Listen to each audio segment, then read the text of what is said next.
4B. For the mentor sentence, we're going to read Fiona's luck. Okay. Once, luck was as free to be had in Ireland as sunlight, and just as plentiful. It filled the air, and anyone could grab a handful of it as the need arose. This was largely due to the leprechauns, for they made luck like cows made milk. Then the big folk arrived in Ireland. They were so large, the luck clung to them wherever they went.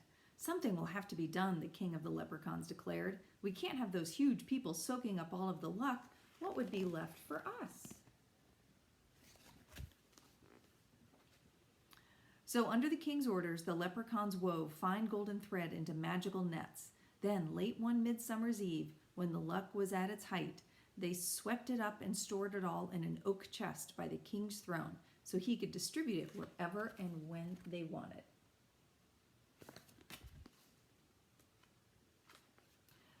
But the leprechauns had been too thorough. They not only scooped up all the leprechauns' luck, but any other luck that had been floating about as well. The land of Ireland fell into a time of great misfortune. Hens gave no eggs, cows would not let down their milk, and the potatoes rotted in the ground.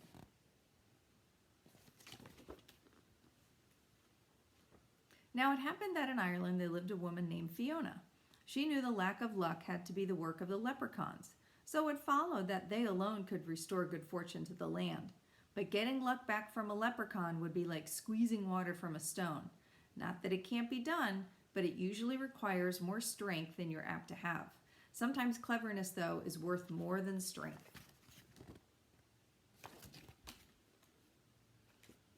So Fiona took her last coins and used them to buy a cow and some chickens.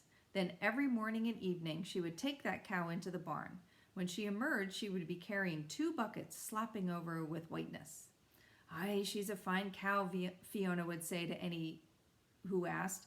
"It's lucky I am to have her." Soon the rumors began. While others were short on luck, Fiona had pails of it. Every morning Fiona would go into the chicken coop and emerge with her covered basket bulging with curves. "The hens seem contented," she commented to her neighbors. "It's lucky I am to have them." Soon the rumor spread. While others were short on luck, Fiona had baskets of it. Then Fiona began digging in her garden and filling her wheelbarrow with round, dirt-covered lumps. "It's not a good year for potatoes," Fiona said to all who passed. "Still, I'm lucky to have what I have." Now the rumors had wings. While others were short on luck, Fiona had wheelbarrows full of it.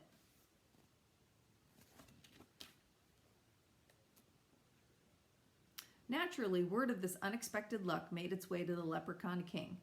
One day Fiona was walking across a green meadow when she suddenly found herself surrounded by a small crowd of the fair folk. In a trice, they grasped the hem of her skirt and ran around her in a circle. She turned to keep the skirt from wrapping around her knees, and as she turned, the landscape blurred. When it sharpened again, Fiona found herself beneath the earth in the throne of the leprechaun king.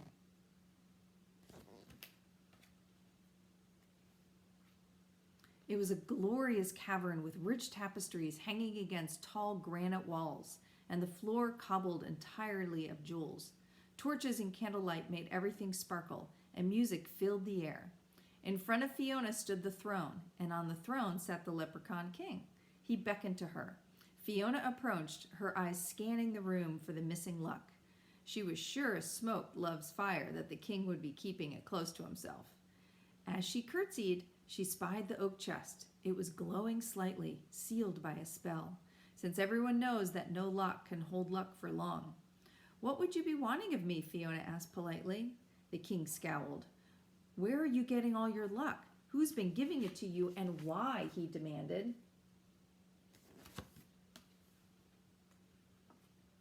Fiona's eyes widened in innocence. "I have no luck," she declared. "Indeed, here I am, a captive of the leprechauns. If that's luck, you can take it." "So, you claim to have no luck?" the king inquired, raising an eyebrow. "Well, let's put it to the test. And when I prove that you've lied to me, as forfeit, I'll take all the luck you have and put it with the rest that I guard." His eyes flickered toward the chest. Fiona frowned. "That's a sorry bargain for me," she said. "Yet I know the rules. If a test is to be made, then forfeit must be paid by the loser. I haven't lied, so when I'm proved truthful, I demand a wish as your forfeit. The king's eyes turned shrewd. Agreed, he said slyly. I'll give you a wish for exactly the value of the luck you have, if my tests prove me wrong. Fiona knew she was being cheated. A woman with wit, though, can turn even a leprechaun's cleverness against himself. She glanced at the chest and then, barely keeping a smile from her lips, nodded. I think she has a plan. So the agreement was made at the king's gesture. One of his magicians brought out a low table and placed it upon 3 beautiful shells. Under one he hid a small gold coin. Then he whisked the shells around and over and under in a blur no human eye could follow. Now, the king said, where's the gold? There was 1 chance in 3 of her picking correctly, and a person with good luck would find the gold every time. Even a person with a little luck would find the gold occasionally. But though they played the game over and over again, Fiona could never locate the coin. It was as if she had no luck at all.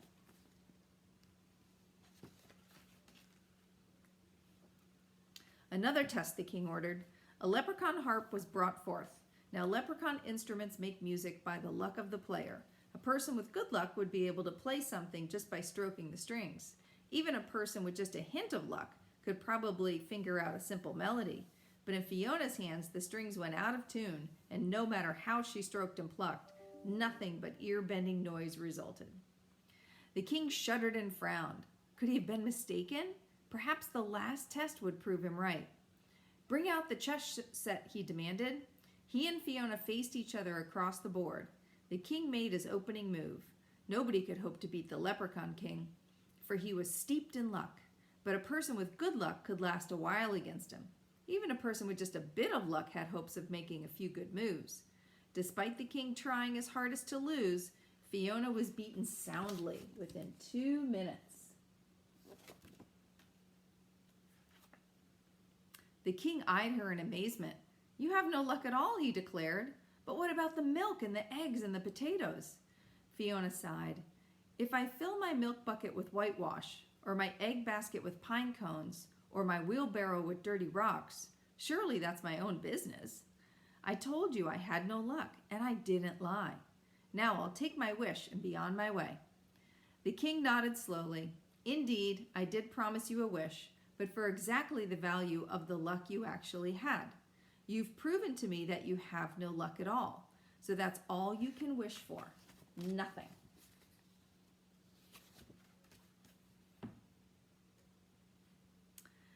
He smiled at the cleverness of his reasoning, all well within the limits of leprechaun law. Then his smile wavered, for Fiona was smiling too. So I can wish for nothing, she asked. He nodded, puzzled. Then I wish for a hole, Fiona continued. A hole is nothing after all, and that's exactly the value of my wish. I wish for a hole that will never go away, and I wish it to be in the lid of that chest. She pointed to the chest of luck by the king's throne. The power of a wish rightfully earned is not to be denied. A hole appeared in the chest, and luck began escaping immediately. The king howled with rage, but what could he do? He had made a bargain and was forced to keep it. With an angry wave of his hand, Fiona was whirled away. When she opened her eyes, she was back in the meadow, the sun just rising over the hills. If there was an extra sparkle to the sunshine and the grass glowed greener than before, well, it was only to be expected. And that is why, from that day to this, you'll always find some luck roaming free around Ireland. For the hole is still in the chest, and the king must keep his promise. But as for Fiona, well, as she herself said, luck's all well and good, but myself, I'd rather depend on my wits. All right, write down the mentor sentence, see what you notice, and we'll label it on Thursday. Okay, bye.